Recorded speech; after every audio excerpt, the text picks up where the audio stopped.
Fiadanany tompo amintsika rehetrarehetra fa le indray ny tenanay ifampizara aminao afatra foy amin'ity androandroany ity. Isika amin'ny maha-olombelona antsika dia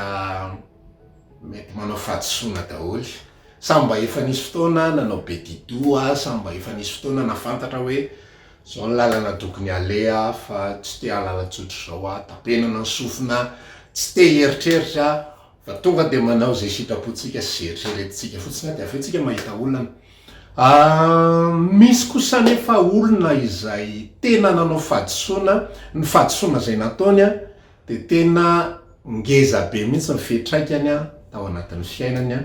ary mety tena nitondra fampitehana, nitondra faratrahana, nitondra zavatra be deaibe mety amin'ity androandroany ity ianao zay olona izay de mety miondrika ianao tena hoe fa ahoana ary zany zavatra zany, ahoana ny faran'ny fiainako fa maninona ary nanao an'izany zavatra zany. De afatra ty aloha voalohany indrindra de zavatra hozaraiko ho an'ilay olona izay tena manana antoka fanateraky indray marina ao amin'ny Kristy, tsy hoe olona mivavaka zany na hoe olona tian'i Jesosy na olona manompo an'Andriamanitra, fa olona tena manana antoka ny anatin'ny fony sy ny fanahiny fa tamin'ny vanim-potoana anankiray tao anatin'ny fiainany, vanim-potoana ray tao anatin'ny fiainany tena eno ny tompo nikasika azy tena eno ny tompo tena namangy azy tena eno ny tompo tena nanova ny antom-pisiny fa saingy nisy fahasolafahana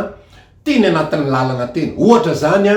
mety hoe nanao fahadisoana ianao dia nanambady noho ny fahaterena, noho ny amin'ny zava-mitranga de tena nanapitsofina efa nitenenina ianao hoe aza manambady any olona io, mbola nanambady any ianao de tena miaina fahoriana ianao ankehitriny,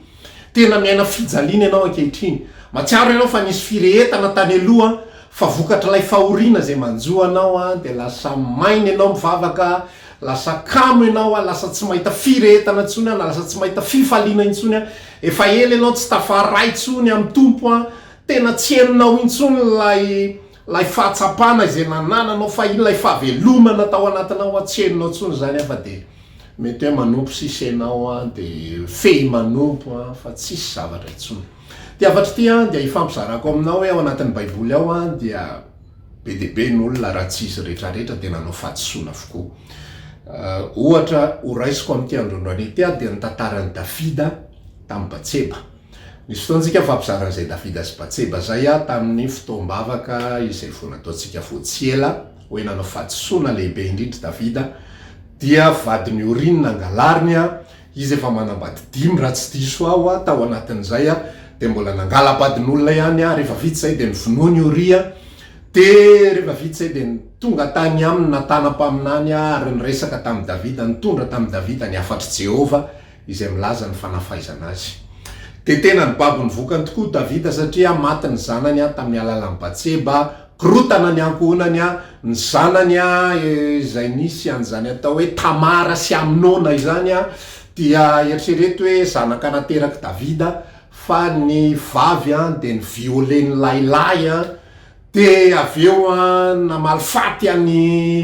any Tamara i Absaloma nadany de ny vonony Aminona de tsy vitan'izany fa saika angalatra ny fahefany Davida ihany koa i Absaloma de ny vonony miaramila indray Absaloma, mikorotana tsisy ohatran'izany. Tiako ilazana aminao zany hoe misy zavatra izay babena, misy zavatra misy vidin'ny fahadisoana izay niatra tamin'ny nofony Davida. Fa zao nefa zavatra zay nitranga tao anatin'le izy ary zay no Andriamanitra ny famindram-po sy Andriamanitra ny fiatranan'Andriamanitra fa tamin'ny alalan'io Batseba io ihany koa no niterahana ny Solomona izay fatatsika ny lazany mpanjaka endry, mpanjaka izay nanangana ny tempoly tao Jerosalema, mpanjaka izay nalaza, nanakarena, nyankoka teo anatrehany daholo mpanjaka hafa rehetra tany antsinanana sy sisa rehetrarehetra. Zany hoe tao anatin'ilay fahadisoany Davida rehefa nitranga ny famindrampon'Andriamanitra, rehefa niseho famindrampon'Andriamanitra, any boky Romana 5 izy de manambara zavatra tahaka zao hoe teo am'izay niapetsahany fahotana ozy izy de niakatra ambonimbony kokoa ny fahasoavan'Andriamanitra nitondra ny famonjena. Zany hoe nisy fotoana moany nanazava kely mikasika ny fahasoavana tany amin'ny afatra fa 13 de zao hoe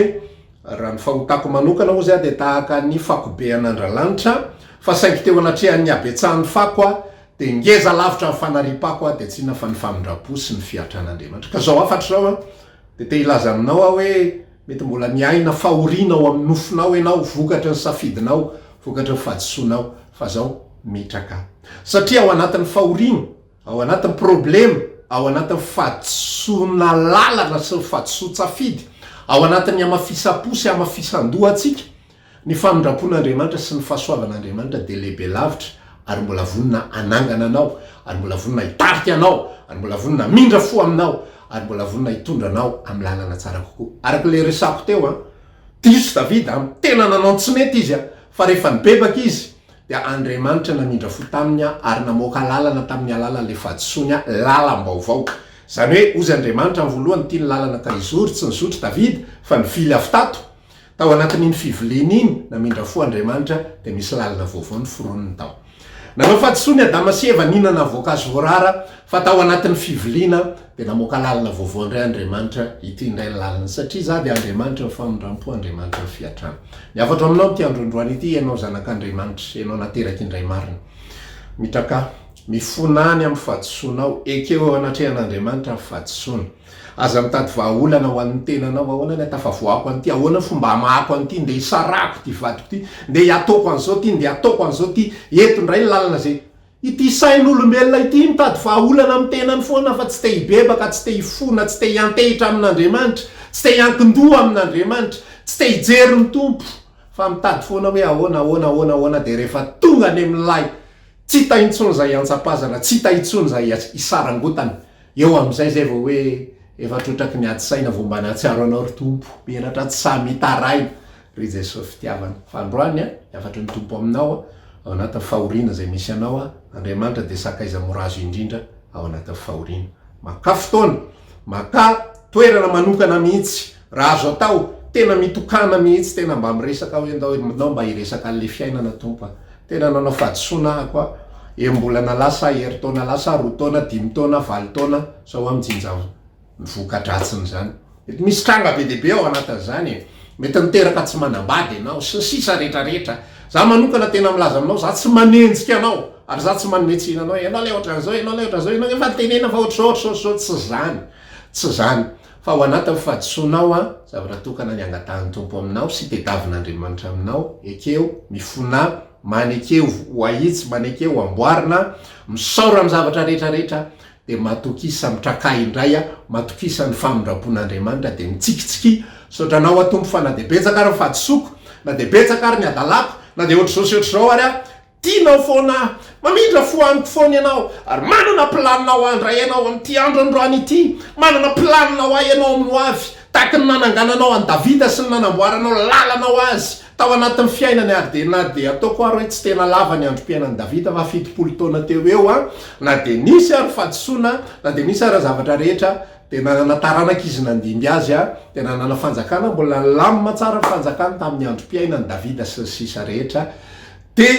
nisy lalana zany tao anatin'ilay izy ka zay ny zavatra izay toromarika sy torolalana meko anao am'ty androandroany ity azavarina miondrika azavarina manamely tena mandraka ariva azavarina mitaraina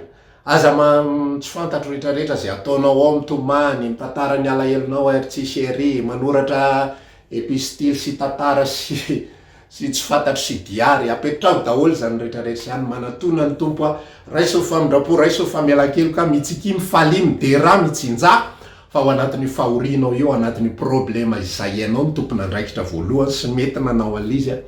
de misy lalana foana zay oman'ny tompo ho atsika zany ny atsarany Andriamanitsika ary zay ny mahatonga atsika mamikotra aminy zanak'Israely mahita faisana foana raha vao misy fahadisoana fa isika Andriamanitra mamindra fo amintsika de zay ny fampaherezana ho atsika am'ty andro an'ity aminao fa misy zavatra noraisinao zay a tam'ty andro an'ity samy tahiny tompo amin'ny fotoana manaraka toy izao indray elo matoky